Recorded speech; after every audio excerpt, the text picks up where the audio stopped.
Hi, I'm Dr. Frank A. Thomas, and I am privileged to present to you another installment of the African American Preaching Legacy Series. It's been 2 years, given the reality of the pandemic, since we've been able to tape, and I am just excited to interview, and I have as my very special guest, Bishop Walter Scott Thomas. We have been friends for over 30 years, and Bishop Walter has agreed to come and share with us, and so I'm just excited. I'm excited that we're taping again. We're going to be releasing more interviews. We got more coming. We're scheduled 12 interviews this year, so exciting things are happening, and welcome. Let me say welcome, and thank you so much. Now, just in case there might be one or two people who do not know who Bishop Walter Scott Thomas is, the pastor of New Psalmist Baptist Church, or the New Psalmist Story, why don't you share with us anything that help us to get to know you? Well, Frank, it's an honor to be asked to be a part of this series. I mean, the work that you've done already is blessing lives, changing lives, and you're putting together a record for history and for generations unborn to get gleaning and understanding from what happened now to help chart the course for where we're going. So I'm just honored, I have to say that first, that you would invite me to come share. Thank you, sir. This is the year I celebrate 50 years of preaching. Yes, it's hard to believe that 50 years ago, I stood and delivered my first sermon, first Sunday in February, February the 4th, 1973. Wow. And what's interesting about that is, I preached at the 5 o'clock hour. And guess who preached at the 6 o'clock hour? Ooh. Dr. Charles Booth. Ooh. And guess what day it was? His birthday. Wow. He preached at, he was the pastor of the St. Paul Baptist Church in Westchester, Pennsylvania. And he came down and he was there when I preached at 5, and then he preached at 6 in the evening service. So I've been pastoring now 48 years this year, and been preaching 50 years. I've enjoyed it, and I must admit, I'm kind of glad God called me and let me be a preacher. I am glad about that. Wow. Well, so let's start with, let's go back, because, we miss Dr. Charles E. Booth. So let's start with just a little bit of your relationship with him, and then after that, I'm going to go back and pick up your call. So tell me about the relationship with Dr. Charles Edward Booth, who many that have watched these videos know that we shot one with him. And if they have not seen it, we'll put on the screen the link that you can see it. But tell us about that relationship. Booth and I were friends for about 50 years. I met him when I joined New Shiloh. And I met him because I was dating a girl named Patricia, who's now my wife, who knew him as a preacher at New Shiloh when he was there. And their group who worked with the neighborhood youth hour were all friends. And so when I started dating her, I met Booth. And wait, where is New Shiloh, and who was the pastor? New Shiloh is in Baltimore, Maryland. Okay. Dr. Harold A. Carter Sr. was the pastor then. Okay. And so I graduated from college, and I was working for C&P Telephone Company as an outstate manager. But I'd gone back to school to work on my PhD in economics. And I met Patricia, and I met Booth. And Booth and I became friends. I wasn't a preacher then. I wasn't preaching anything. I was working on this PhD. I was going to get a PhD in economics. But then the Lord moved, and I wound up moving out of graduate school in economics to ministry school at Howard. And Booth and I stayed friends. And as I went into ministry, he was there for every strategic moment.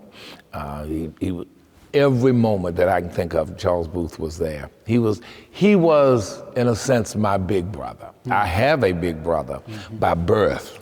And Booth was my big brother by ministry, and both of them are the same age. And they went to rival schools. Okay. Booth went to City, my brother went to Poly, I went to Poly. But we became friends, and we stayed friends. We could fuss and fight and then say, let's go eat. Every Saturday we go over the sermons. Every Sunday we go over the services.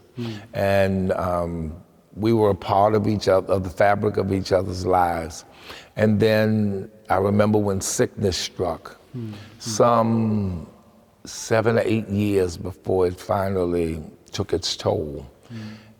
And watching him and working with him make that final journey with he and his wife, Crystal, who was by his side all the way to the end. It's a loss, a serious loss, and a loss that I would say I'll never get over, but I will integrate into my life. Yes.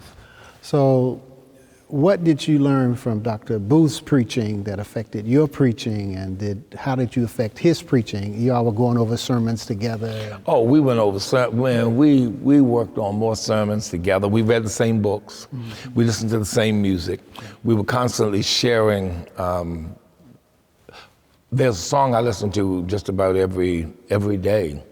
It's from the Mormon Tabernacle Choir, Homecoming, and Booth introduced me to that song, and whenever I listen to it, I remember him. But we would go over. He learned from Dr. Proctor. He was a Dr. Proctor fellow, and so he was steeped in the thesis, antithesis, synthesis, thesis and synthesis model. He lived by the dialectic. I was and am more of a narration. I live in the land of the story. He lived in the philosophical thought. Because of that, we could inform each other. Right. He could help me understand some nuances I was missing, and I could help him see some character stuff that he might be missing. And I mean, I can think of moments. Sometimes we'd preach the same text. Wow. And we go at it differently. But he helped me understand the value of the dialectic. I wasn't a Dr. Proctor fellow, so listening to him, I studied Sam Proctor's method when I was in seminary as one of the methods of preaching. But for me, narration, let me put it this way. Finding the story in the human situation and finding where God is at work in human reality was always the focus and has always been the focus for me. Wow. Let's back up a little bit and go to your call. Let's go back. Tell me about your call. That's interesting. I grew up Presbyterian. Oh, yes. I grew up a member of the Reformed Presbyterian Church, where we do the assurance of pardon, the forgiveness of sins, and all of that. Oh, my God. Yes, we sang every hymn and did every oratorio that was known. But then a friend of mine one day invited me to go to this Baptist church. I was singing with a Baptist choir, but you didn't have to be a member to sing on the choir. And I didn't sing on services. I sang when they went out. So he invited me. He said, come on, go up to this church I've been going to. He said, it's really good. I said, oh, okay. But I had no intention of going. So he called that Sunday morning. It was 1971, third Sunday in November. I didn't have caller ID, so I answered the phone. The phone was right under the bed. I had been out partying the night before. And he said, you said you were going to church today. Oh, God. My church services were only 1 hour. And going to this other church, I didn't know what to expect. I said, I was living at home with my parents, and I said, well, let me check, see if my mother wants to go. That was going to be my out.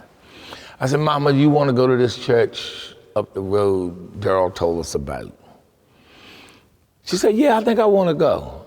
Oh, Jesus, no, now I got to go. So I got up, got ready, and we rode up to New Shiloh.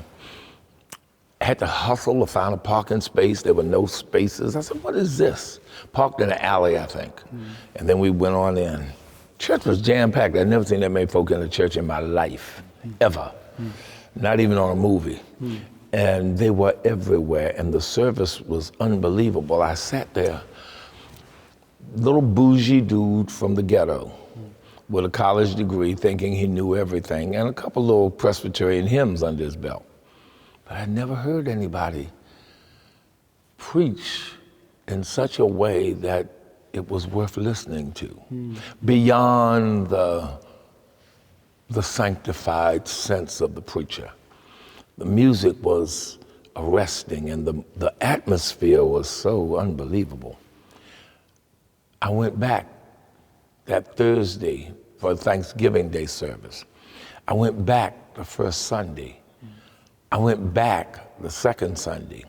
Dr. Carter was preaching Repentance, the Key to Life, about John the Baptist in his Advent series. And in my mind, I heard him say, whether he said it out of his mouth or not, but in my spirit and in my mind, I've concluded that he said, no matter how good your life is, Jesus Christ can make it better. And I got up, didn't know anybody in that church, except the friend who had invited me, and walked, and I was sitting on the front row by then. I was really getting caught up. And I joined church. I joined that church, left my Presbyterian church and joined a church I knew nothing of, a Baptist church. And I listened to him for the next year or so and found the contradictions between my professional life and what he was preaching. I was working, my desire was to get a degree to work on and to solve problems of poverty and discrimination. But inherent in that was a belief that all of our problems were the result of racism and the history of our people. I had not fathomed the fact that some of them were our own. In my professional job, I had discovered we had some issues that the economy and education could not solve. And I felt God telling me, this is where you need to go. I remember going into a church. I was working in outstate in part of Maryland, and I was so conflicted. I walked down the street and I saw a Catholic church, and I went in the Catholic church. And I said, God, if you're calling me to preach, make those candles on the altar jump. Hey, make them jump. And I sat perked up, waited for the candles to jump. And I heard a still small voice whisper in my ear saying, I'm not into candles. If you're gonna preach, you will say yes. And I said yes. Not knowing what it would entail, but knowing that I had to leave my graduate program, knowing that I had to leave my job and all those things, and not knowing where it would take me, but I went.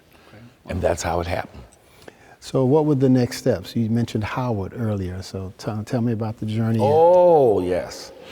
I went to Howard when it was the School of Divinity, or rather the School of Religion. You know, Howard is now the Divinity School. Right. But then it was the School of Religion. So that meant that we studied everything, or you could study everything there. It was not a seminary, but it was the place that helped form my understandings in a more complete way. Theologically, historically, hermeneutically, and homiletically. It was undeniably a black school. It was my first exposure to black education or black educational system since I had left elementary school. So I was totally unprepared for its structure, totally unprepared for it. Its content to me was unbelievable. If it could have had structure to match content, it would have been wonderful. But its content, I was exposed to, changed so much.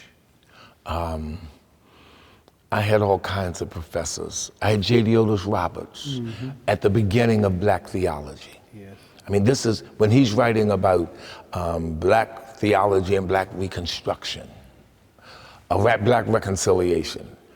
I had Samuel Lucius Gandy, and he's talking about the psychology of religion, and we're studying Howard Thurman and others. I had Jean Rice, quiet-speaking Quaker, who knew more about who made the Old Testament in his quiet way the most exciting book that man could ever read. And then I had Dr. Leon Wright in New Testament, whose notes I never really had to take because his words are etched in my mind. Wow. He was an enigma. But my time there, and Dr. Rosemary Ruther, who had She Is Risen on her attaché case, was my theology teacher. And they helped form, in the framework of a 23 to 25-year-old person and personality, something that could grow and grow and grow until the person and the personality could catch up to it. Yeah. So who taught you homiletics? All right now, Dr. Crawford. Evans Crawford taught homiletics. And Dr. Crawford, I'll never forget, he said, you cannot preach until you hit the indicative mood. That was for him how we ended the sermon. You end in the indicative mood. And what he was in essence saying, I did not fully comprehend then, because I took it to mean the stylistic formulations that black preaching had taken. Right. were indicative of the indicative mood. Right. But that's not what he meant. And it took my personality to grow up to what his teaching had given me. And what he meant was, you can never end without hope. Mm-hmm. Mm-hmm.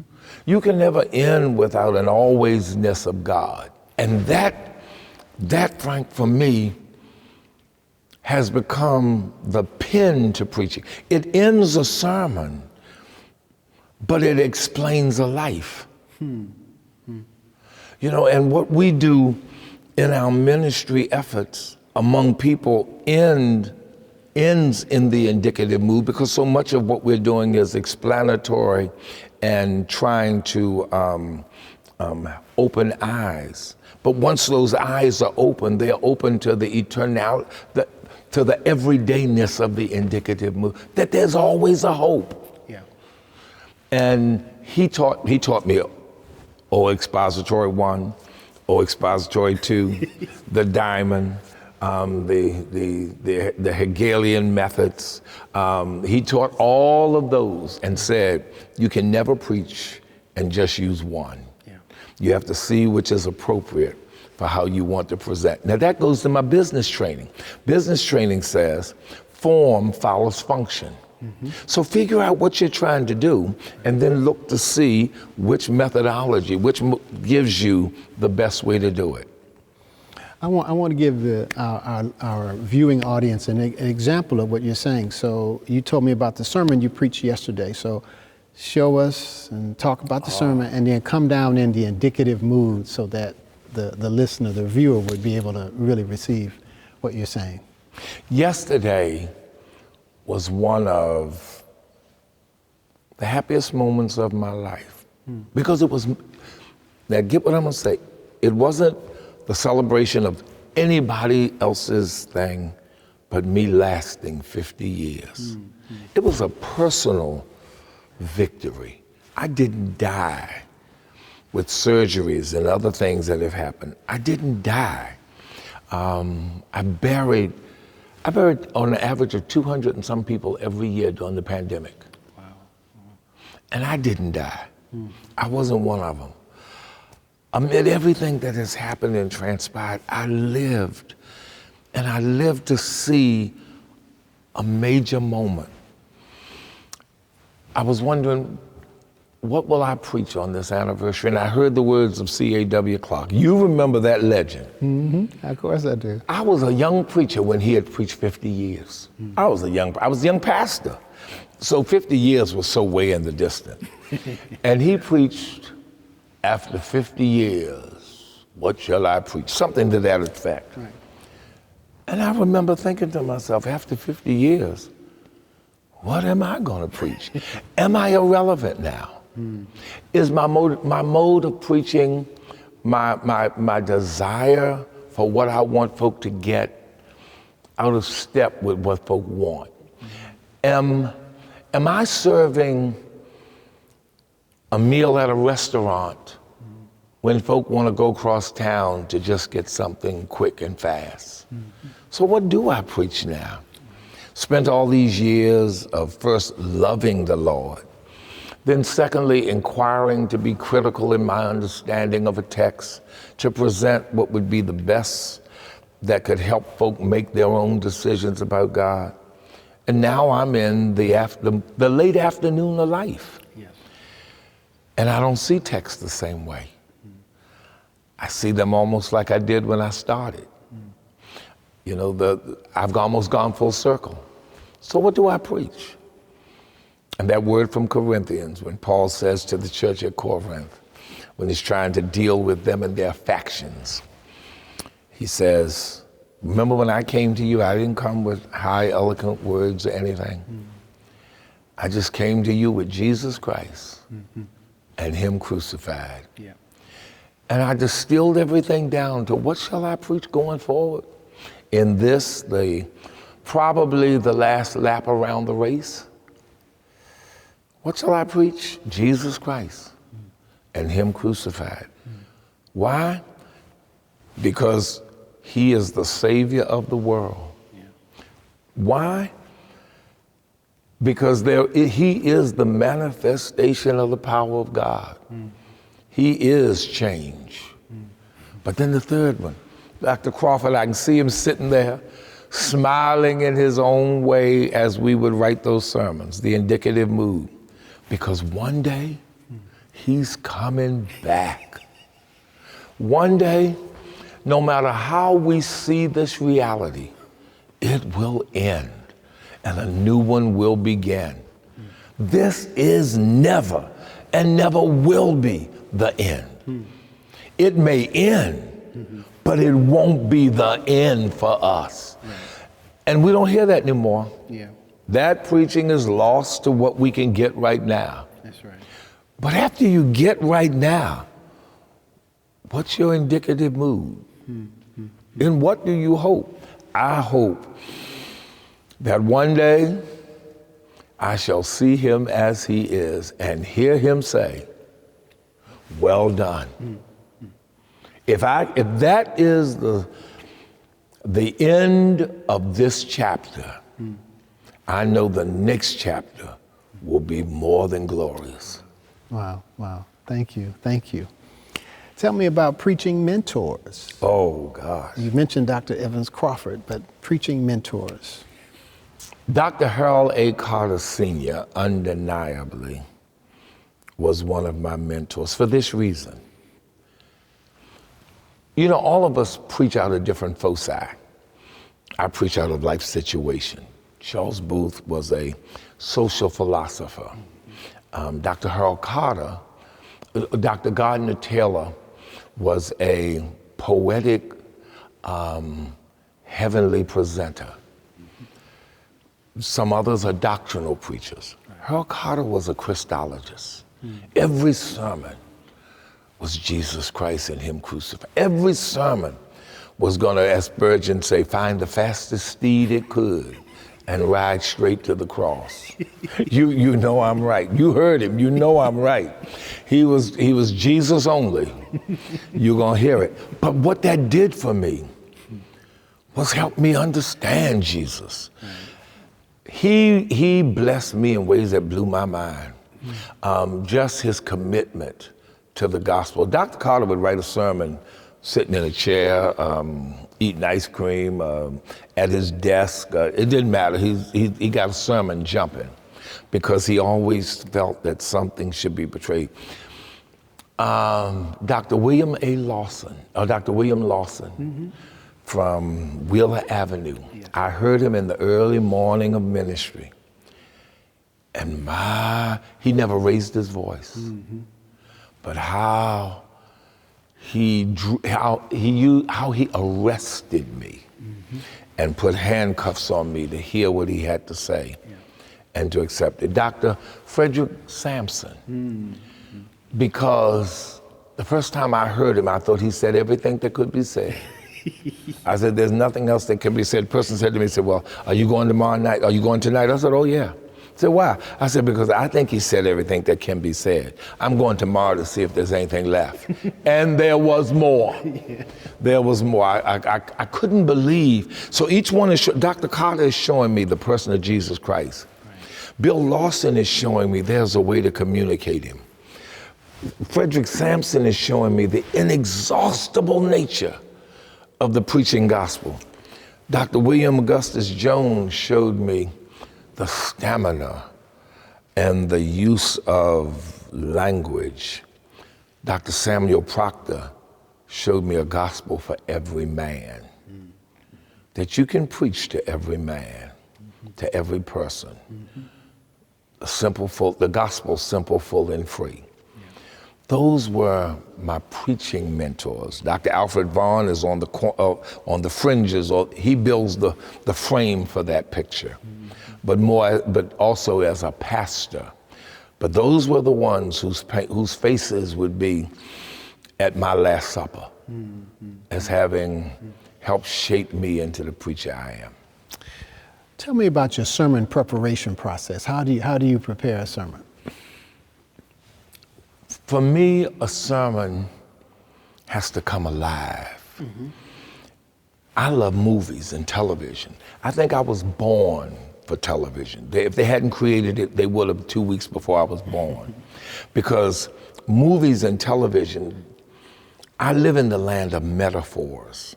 When I'm trying to describe something, it's always the use of metaphors. It's always trying to pull some image that will give clarity.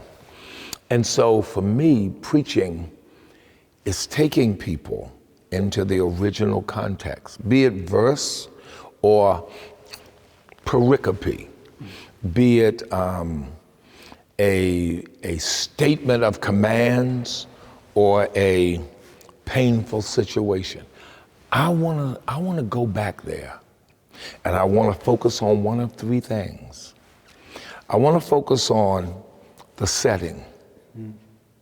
What's going on? Yeah. What is happening in this space? Yes. The incident. Yes. What happened? Right. Or the character. And the tension between two of those pieces. Right.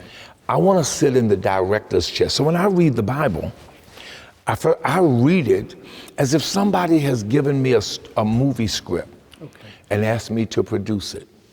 And I want to see what I want to produce. So if I find a text that I think is the sermon for the week, I'm going to do what they said, go back to the text before, the ones before, and read all around it. But that's surface for me. What's important for me is to become a part of that text, to enter into the moment.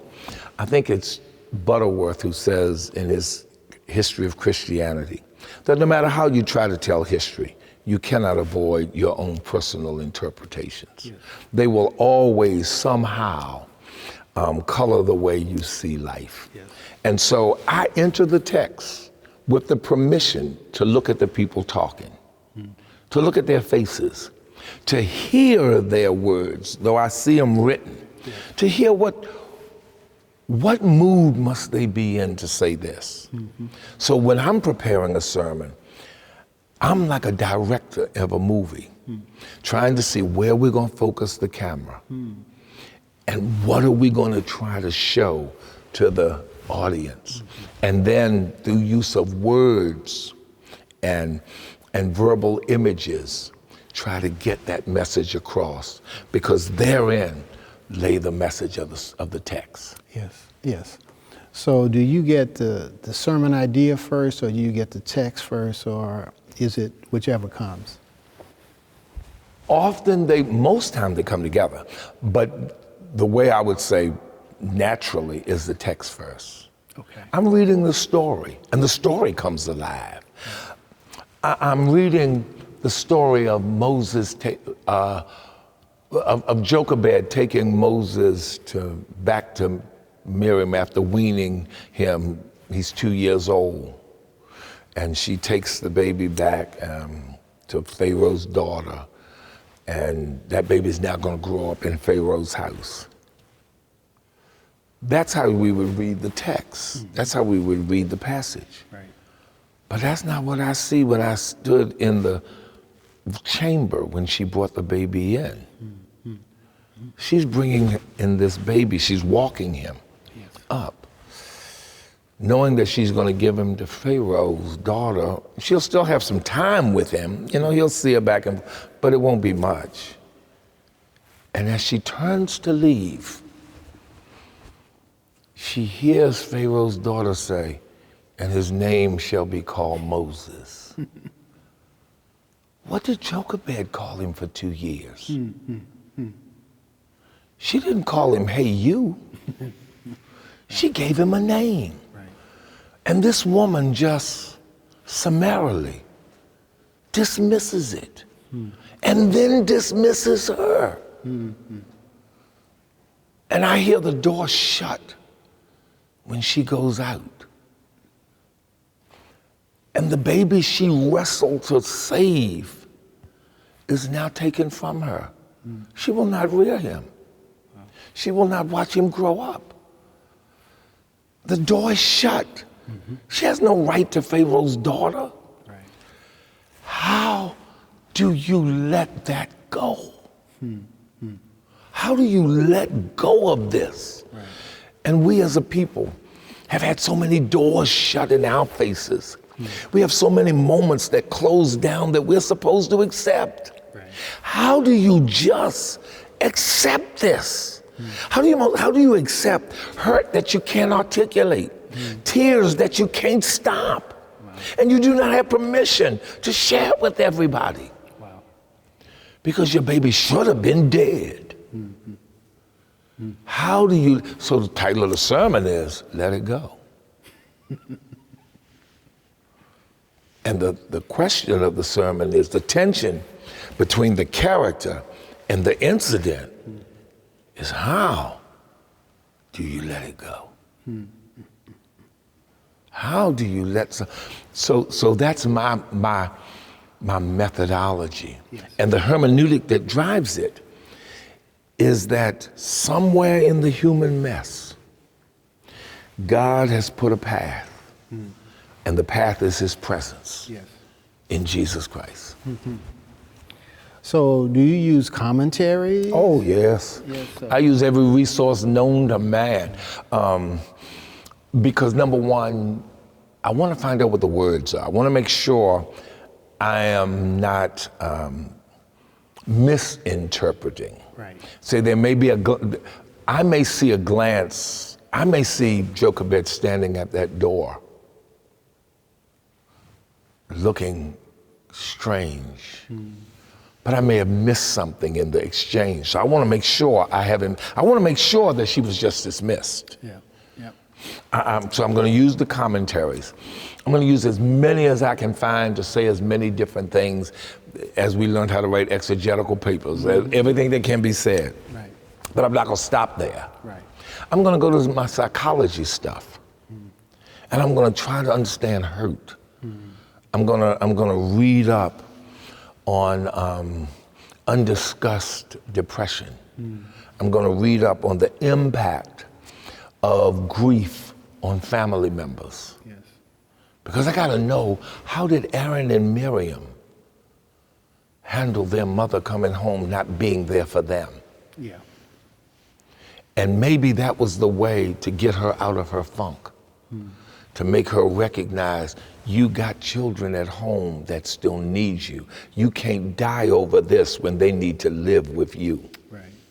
So I've got to check to understand the psychological dimensions so that I articulate for the people in front of me the realities that they are facing. Right.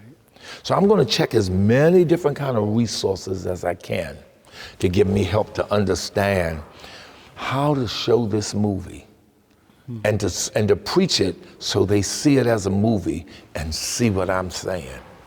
Is there a written manuscript? I think, Frank, sometimes people think that when you see a person preaching or going off script, there is nothing there. I think of two quick little points. Dr. Gardner Taylor said to one preacher, he said, "Oh, you did well in that sermon," or something to this effect. "You did well on that sermon. Do you write your manuscripts?" And the man said, "I write the first part, then I give the rest to God." And Dr. Taylor said, "Yes, I kind of like your part, your part, yes." But the other part is, I don't think you can take lightly the moment you have with people. If the President of the United States offered me 10 minutes to come in and state my case on some matter, I would call in everybody I knew to help me shape and form those 10 minutes, because that's all I have. Now, somebody would think I'm saying that about just the president. Well, I've got a congregation in front of me who's only giving me X number of minutes. Now, because I preach long, they give me more.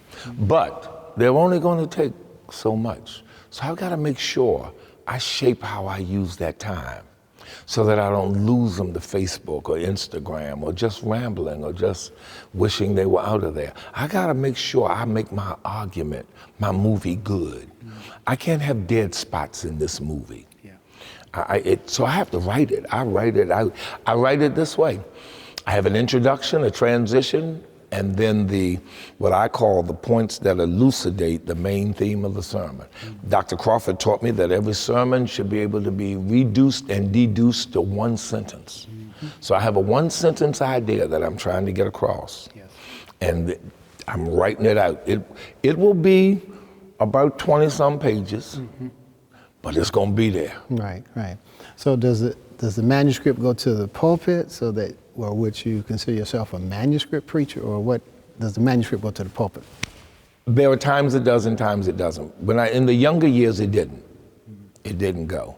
As I got older, with more things happening in my world, I realized I needed it to help me stay on point.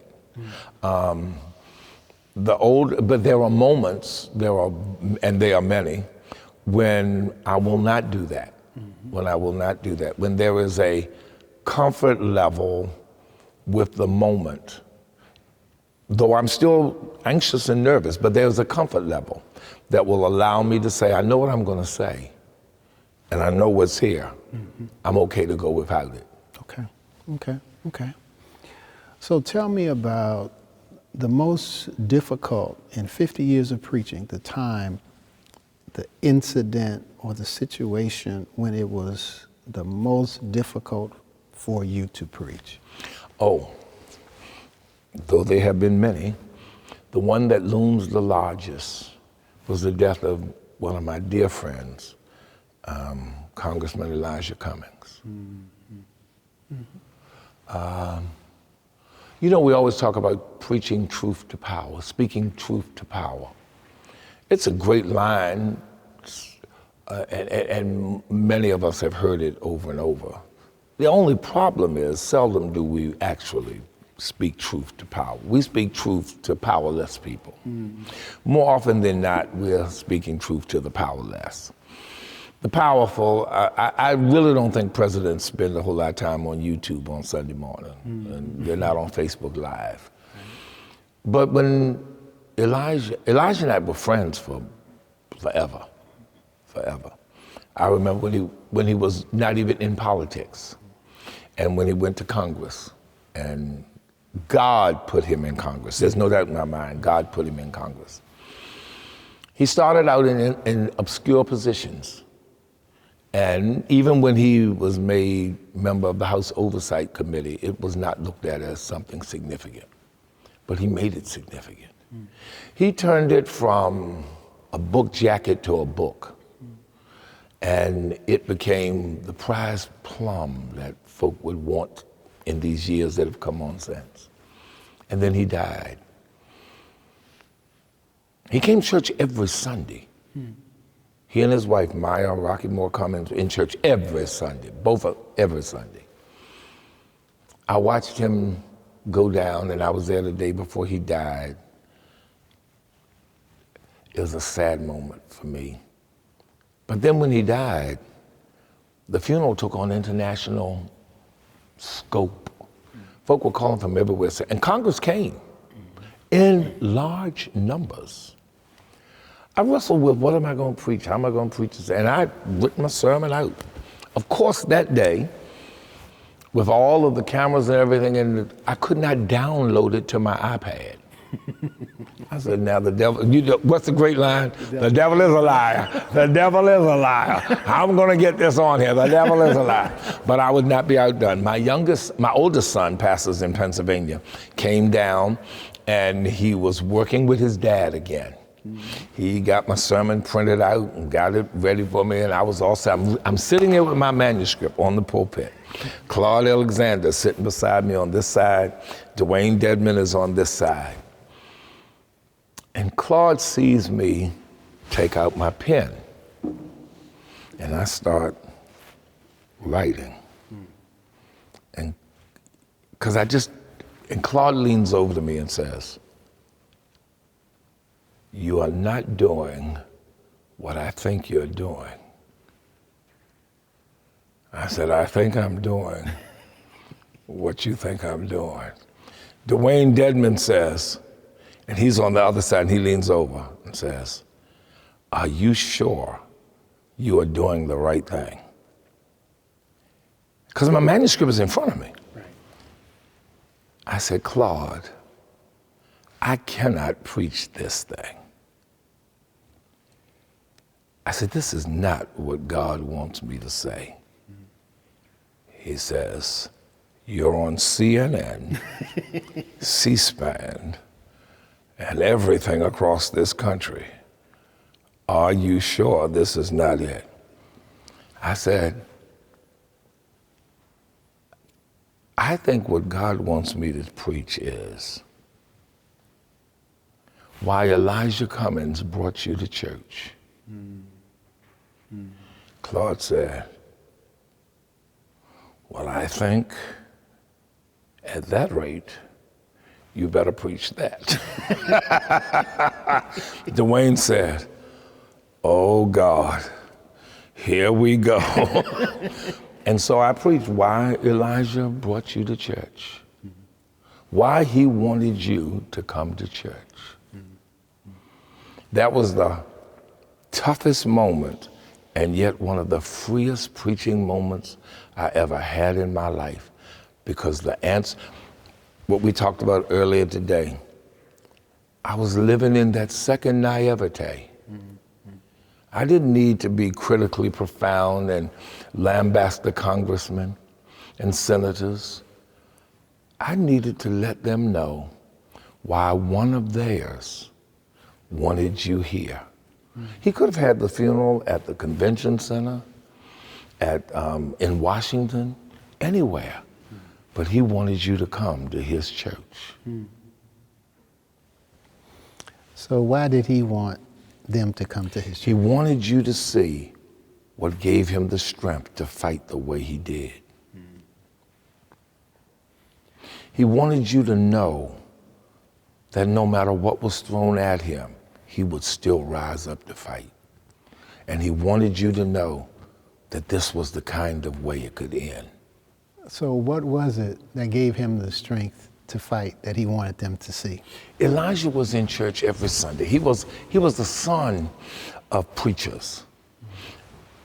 He was the son of pastors of a small church. He grew up knowing God. He grew up knowing life, but knowing God too. And when he got of age, we met in the early 80s. He was just a lawyer. I was just a young preacher, and I had accepted to do a benediction and invocation. You know we only do one or the other, because you arrive or you come late. I had accepted to do both. So we sat together. We didn't even know each other. Right. And we talked the whole evening and got to know each other. And he then joined our church. Mm-hmm. Mm-hmm. And the rest was history. Every Sunday morning, he's sitting in church. And he would say to me, he was my counselor as legal, but he was also my friend. And he would say, "I'm here because this is what empowers me to fight this fight. He said, what I get here is what I take there. We would talk about the issues. I remember one day we were talking, I said, Elijah, if they hit you with it again, say this: God is not pleased with us acting like this. Don't let it be you saying it. You say, when he said that day, I was watching it on television, and they had no comeback. He wanted them to know the source of the strength he had and why he was unbeatable. And how futile their frustrations were, not just with him, but with life apart from God. And that's how he lived. People were at the church at 4:30 in the morning because they knew this man who walked his faith. So when was the time, I'm going to go to the other side now, that you thought God really used you? You were preaching and God, you went, is there a time? God, everyone is connected to a move.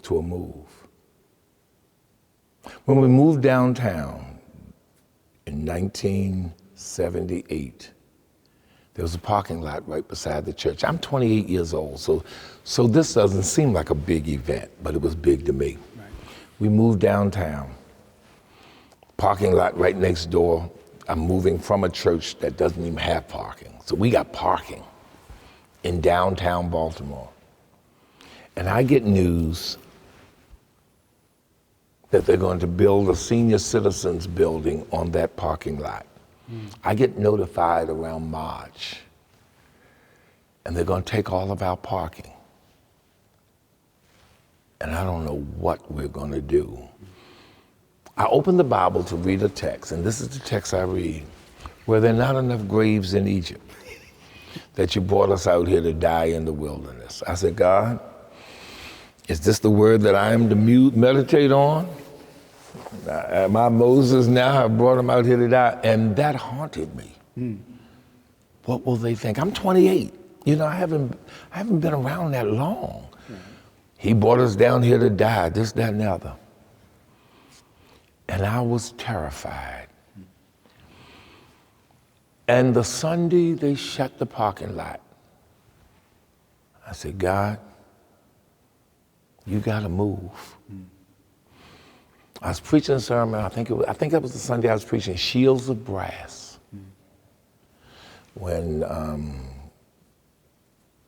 all of the stuff was taken out of the temple and there was the shields of brass. Yeah, replaced it with brass. And I asked God to speak through me that day. There was no parking lot, they had shut it. I got to church at 5 minutes to 11 so nobody could say anything to me because I didn't want to get caught. And 33 people joined church that Sunday morning. That was God's sign. And I remember saying, they shut our parking lot and 33 people joined. Obviously, God says parking is not what's going to make this church grow.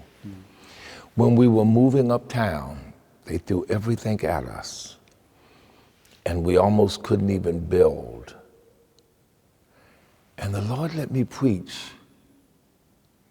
until it seemed like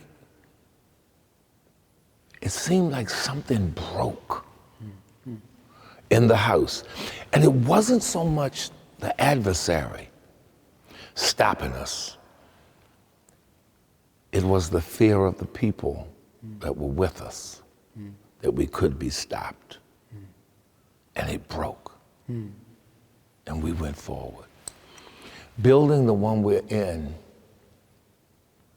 and the one we're in now, we got down to the wire and we had no permit to go in. We'd sent out invitations to come in on Saturday and we have no permit. We have nothing. And I have to have the last service at the old building. And I have nothing. And I said, God, I need you to show yourself mighty. We went in our new building on that Sunday, that Saturday rather. We moved in. and never looked back. God cleared things. When I look at the great moments in preaching and the great moments of ministry, I see through a glass darkly. I don't just see a shout and a hallelujah or whatever. I see something in the heavens. I see something in a realm beyond, and often it is grounded in my assurance. 9 times out of 10, when God has let me feel like I've made a dent, it is because he made me feel confident in him, or he let me know and let me assert my confidence in him. That makes sense? Yes, makes sense, perfect sense. I want to ask you a final question. You've been generous and gracious, with time, so I'm deeply appreciative, and I think our audience will be too. I play for my class a sermon by Prathia Hall. The sermon's at Hampton, and the sermon's entitled Between a Wilderness and a Cliff. And in the middle of the sermon, you know how black preachers do. We'll preach along and we'll call out a name. And she was preaching and she says, "Walter?" And I've always wondered, was that you? I think it was. We were friends. Go ahead, tell me about it. Prathia, to me, was one of the greatest black preachers of our era. Not one of the greatest women preachers, one of the greatest preachers. Great preachers may be known for the powerful sermons and wonderful messages they preach, but a great preacher can be distilled to one sentence. And Prathia's was a prophetic sentence. And this is why she was great, because everything grew from the root of this prophecy. She said, you can't preach liberation and live in bondage. And from that emanated all of her preaching. You can't preach liberation and live in bondage.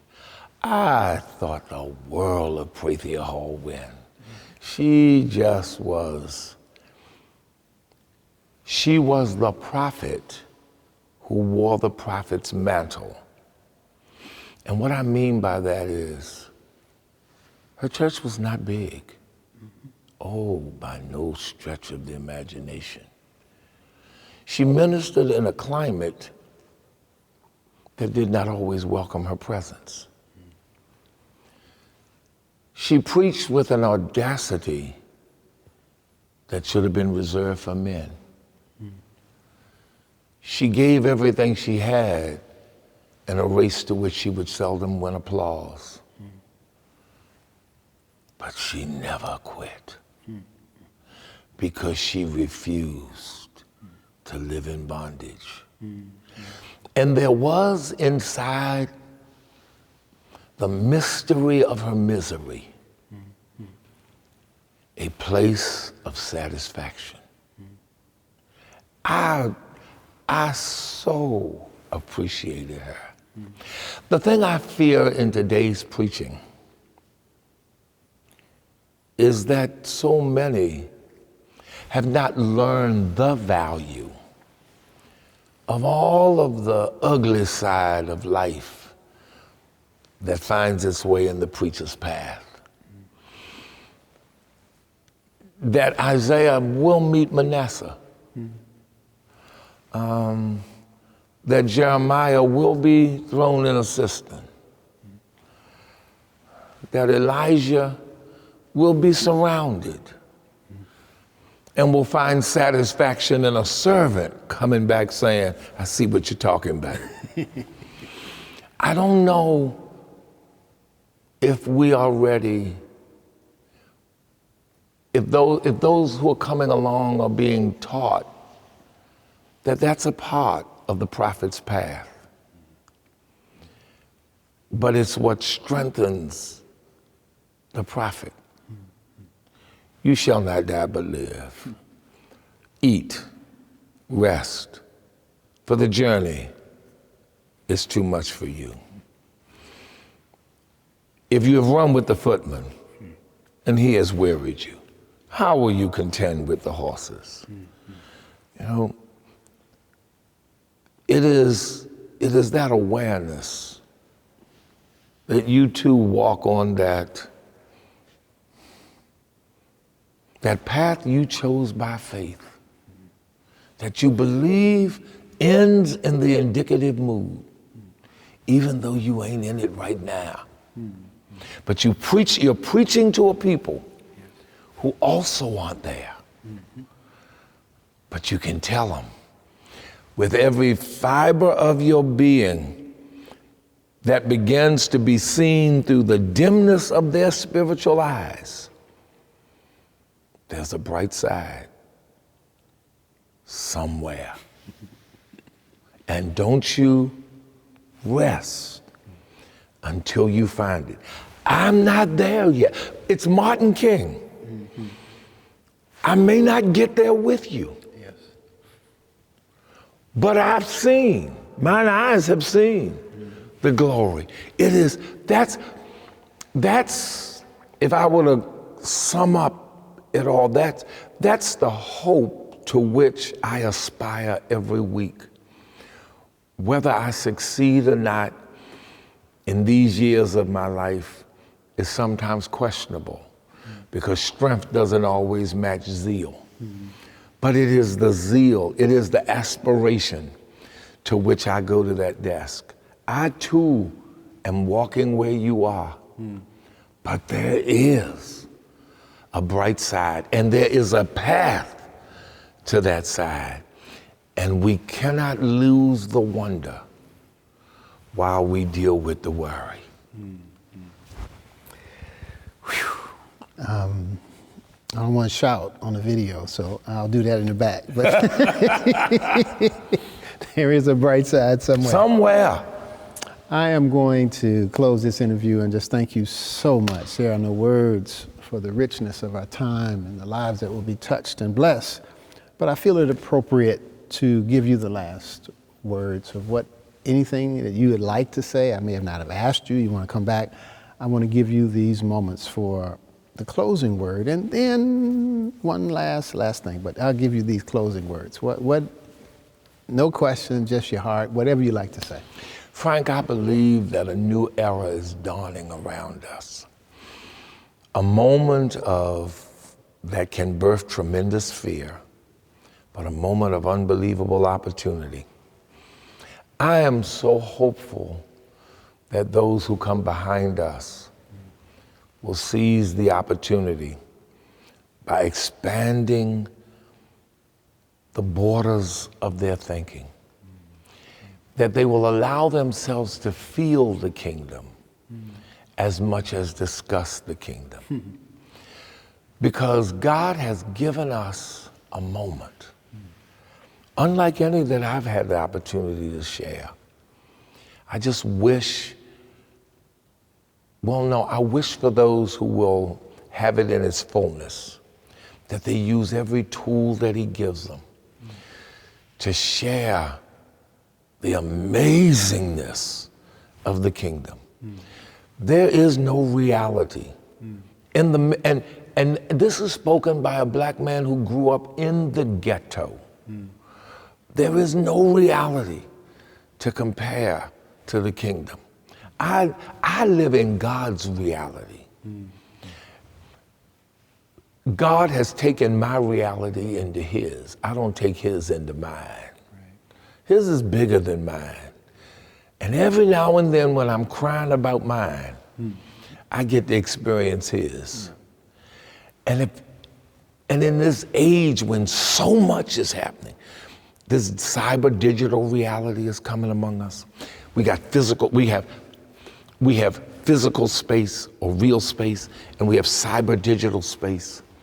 When we have the opportunity to help people handle their anxiety, because the fundamental issue of life is anxiety, and show them and introduce them to the God who they can grow with through it.